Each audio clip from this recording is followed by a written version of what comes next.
ये जो national Herald case है एक बहुत अद्भुत और विचित्र मामला है तो कांग्रेस से संबंधित, लेकिन ये असली कहानी ये भाजपा की कहानी है और ये सरकार की कहानी है। इसको बिल्कुल बेनकाब कर देती है, पर्दाफाश कर देती है। कितने बेचैन हैं, कितने घबराए हुए हैं, कैसे ये प्रतिशोध की राजनीति खेल रहे हैं, कैसे अपने सियासी विरोधियों के खिलाफ केसेस कर रहे हैं, उनको परेशान कर रहे हैं, अपमानित कर रहे हैं, उनकी छवि दूषित कर रहे हैं। यही कोशिश लगी रहती है। और सबसे जरूरी कैसे ये ध्यान भटका रहे हैं जो अहम मुद्दे हैं इस देश के सामने। जो बेरोजगारी है, जो व्यापक है, छत्रपति संभाजी नगर में भी बेरोजगारी है, यहाँ पर भी किसान की समस्याएं हैं। किसान जब खेत में आते हैं तो कफन बांध के उतरते हैं। ये कितनी बड़ी समस्या है। गैर बराबरी है, महंगाई है, एक्साइज पेट्रोल और डीजल के आपने दोबारा बढ़ा दिए। जो वादे किए इस सरकार ने वो पूरे कर नहीं रहे। यहाँ पर बड़े बड़े कारोबारियों को इतना बड़ा मुनाफा हो रहा है, इतनी तरफदारी हो रही है, और जो गरीब आदमी है वो अपने हाल पे है। आप जानते हैं किस तरह क्या हालात हैं। तो ये ध्यान भटकाने के लिए है। और तीसरा बहुत अहम मुद्दा ये है कि ये एक तरह से सरकारी एजेंसी और इदारे का दुरुपयोग किस तरह करना है, जो कानून है उसको विकृत कैसे करना है, उसको उल्लंघन कैसे होना चाहिए। इसमें कोई शक नहीं है कि ये नेशनल हेराल्ड का जो केस है ये गुमराह करने के लिए है। ये विशुद्ध एक राजनीतिक षड्यंत्र है। यहाँ पर एक दो बातें मैं बिल्कुल स्पष्ट कर देना चाहता हूँ। और अगर पृष्ठभूमि की बात करें, 1937 में एजीएल की स्थापना हुई, नेशनल हेराल्ड की शुरुआत हुई। ये आवाम की आवाज थी, संघर्ष की आवाज थी। यहाँ पर स्वतंत्रता संग्राम के दिनों में इसकी स्थापना हुई और ये लड़ते रहे, संघर्ष करते रहे आजादी के लिए। और ये लोग क्या जाने कि भाई संघर्ष करना क्या होता है। जो रस्सी से कभी झूले नहीं, जो सलाखों के पीछे कभी गए नहीं, जो अंग्रेजों के साथ थे, जो लड़ाई में कभी लड़े नहीं, ये तो जानते हैं। जो ये विचारधारा रखने वाले लोग हैं जो अब आप आरोप लगा रहे हैं।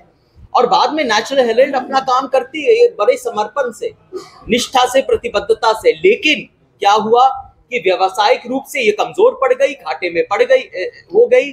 तो कांग्रेस पार्टी ने ये फैसला किया कि उसको लोन दे। 90 करोड़ का लोन मिला यहाँ पर। और फिर ये फैसला किया कि एक कंपनी बनाएंगे जिससे ये ऋण मुक्त हो जाए, नेशनल एजीएल ऋण मुक्त हो जाए। ये कंपनी का एक गठन किया गया, यंग इंडियन उस कंपनी का नाम था। और एक जो प्रथा, जो आम प्रथा है वाणिज्य की दुनिया में, कि डेट को इक्विटी में कैसे बनाया जाता है, मतलब कर्जा को इक्विटी में कैसे बनाया जाता है और कंपनी को बचाया कैसे जा सकता है, ताकि आप वेतन दे सकें, ताकि आप वीआरएस दे सकें, आप बिजली पानी दे सकें। और नेशनल हेराल्ड जो एक ऐतिहासिक, हमारी ऐतिहासिक धरोहर है, हमारा इतिहास है, एक उद्देश्य है, एक मकसद है, उसको पुनः जीवन कैसे मिले, ये इसका उद्देश्य था। हमने एक डेट फ्री कंपनी उसको बनाया। यंग इंडिया ने सारा उसका शेयर होल्डिंग ली। लेकिन बहुत जरूरी ये कहना है कि यंग इंडिया, ये जो कंपनी है, नॉट फॉर प्रॉफिट कंपनी है, चैरिटेबल ट्रस्ट है। जो कानून अधिनियम है उसके मुताबिक न कोई फायदा है, न कोई डिविडेंड है, न कोई बंगला है, न कोई गाड़ी है, न कोई पर्क है। तो ये केस लगाया गया ईडी में, पीएमएलए केस, इसीलिए बेबुनियाद है, अप्रमाणित है, क्योंकि यहां पर न कोई मनी लॉन्ड्रिंग हुई है, न अवैध धन वैध हुआ है, न किसी को कोई हुआ है, न कोई अपराध है, बेबुनियाद है। हम इसकी सख्त निंदा करते हैं। ये ध्यान भटकाने के लिए है और अपने सियासी विरोधियों को एक निशाना बनाने के लिए बिल्कुल ऐसा किया गया है। इनके ये देखिए, देश के सामने बहुत सारी चुनौतियां और समस्याएं हैं, ये इन्हीं की गई हैं। नोटबंदी से ले लीजिए, लॉकडाउन से ले लीजिए, और इस तरह से लाशें तैर रही थी गंगा में कोविड के, उनकी बनाई गई समस्या है। और यहाँ पर समस्या इनकी जो बनाई गई है, उनकी जो चुनौतियां हैं, वो ध्यान भटकाने के लिए आप ये सब कर रहे हैं, ताकि लोग इसी में उलझे रहे। ये इस तरह धन की भी राजनीति करते हैं, भावनाओं को उछालते हैं। ये एक और उनके पास एक हथकंडा, एक अस्त्र मिल गया है कि भाई ईडी को लाएं और सबको परेशान करें, सबको अपमान करें, ये ऐसा करें, इनकी छवि को एक तरह से दूषित करने की एक प्रयास करें। ये इनका मकसद है। तो फर्क है ना, जो हम वादा करते हैं वो जरूर उसको निभाते हैं, जो संकल्प है उसको निभाते हैं।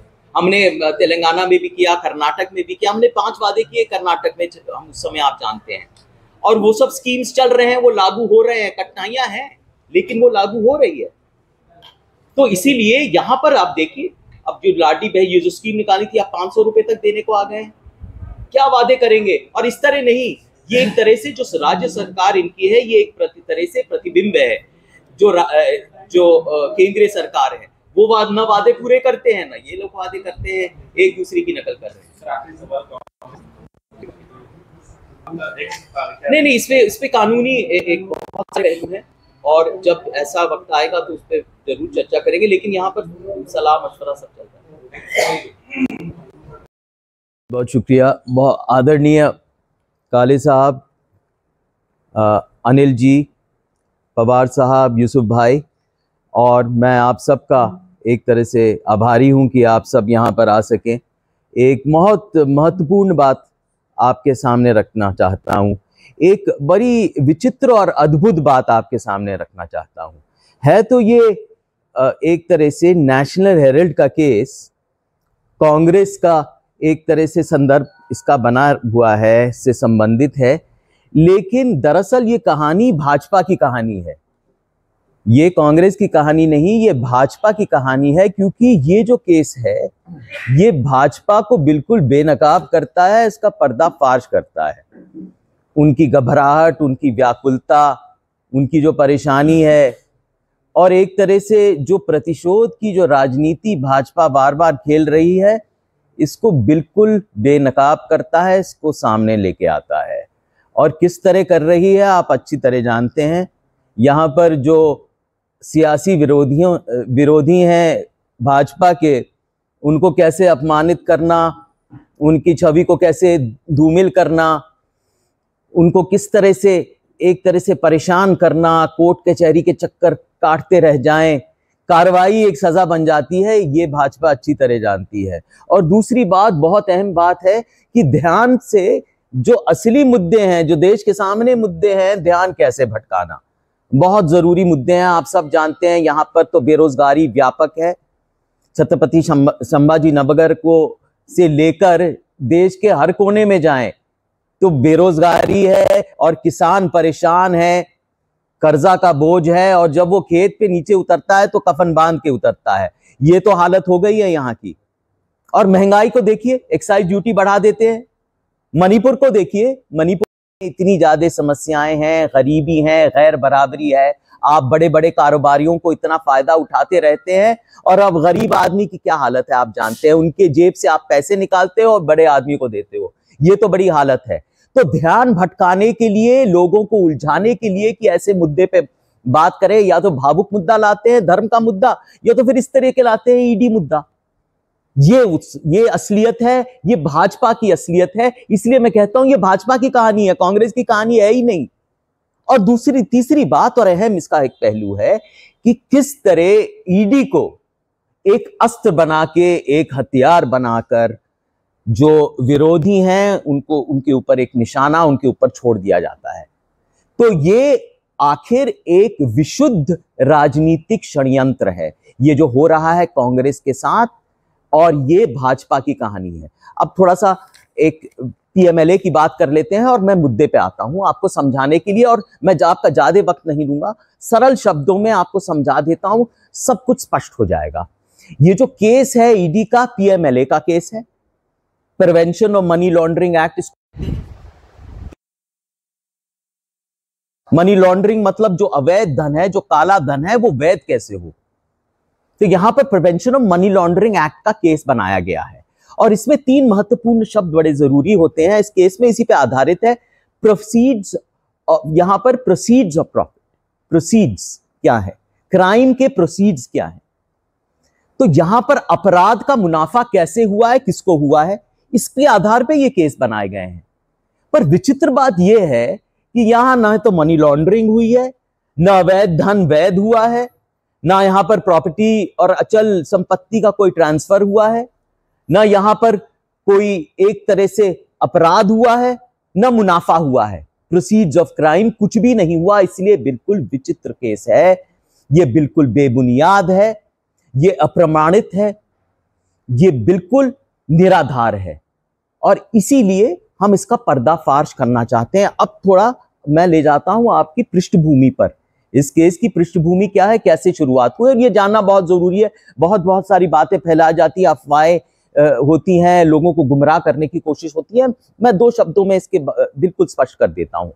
1937 में यह तय किया गया कि भाई एक अखबार होना चाहिए, कांग्रेस का अपना अखबार होना चाहिए, और नेहरू जी के नेतृत्व में और बड़े बड़े दिग्गज कांग्रेस के नेता उस समय जो स्वतंत्रता संग्राम की लड़ाई लड़ रहे थे, ये लोग क्या जाने भाजपा की विचारधारा वाले कि स्वतंत्रता संग्राम में संघर्ष करना क्या होता है, क्योंकि इनका योगदान तो था ही नहीं, तो ये तो समझेंगे ही नहीं। ये तो एक बात है। वही थे, पुरुषोत्तम दास टंडन थे, उसमें आचार्य नरेंद्र थे, और नेहरू जी के नेतृत्व में अखबार एक वाणी, एक माउथपीस कि आवाम की आवाज कैसे लोगों तक पहुंचाई जाए, वो संघर्ष और वो एक तरह से वो स्ट्रगल की आवाज, आजादी की आवाज कैसे पहुंचाया जाए, इसकी स्थापना हुई और एजीएल की स्थापना हुई, जो कंपनी थी एसोसिएटेड जर्नल्स लिमिटेड, ये वो कंपनी थी। अब इसका एक मुद्दा था, एक मकसद था, पर अंग्रेज इतने परेशान हो गए तो उसको बैन कर दिया। 1942 में जब भारत छोड़ो आंदोलन चल रहा था, वो इतने परेशान हो गए क्योंकि वो आम मुद्दे उठाते थे, जैसे करते हैं, समर्पित थे पूरे इस तरह से, और इसका एक आदर्श था, अपनी मंजिल तक पहुंचाते थे खबर तक। और स्वतंत्रता जब हमने हासिल की उसके बाद भी ये ऐसा करते आए, तो बड़ी निष्ठा से और प्रतिबद्धता से अपनी बात लोगों तक पहुंचाते रहते थे। ये उनका कार्य था और उस पे समर्पित थे।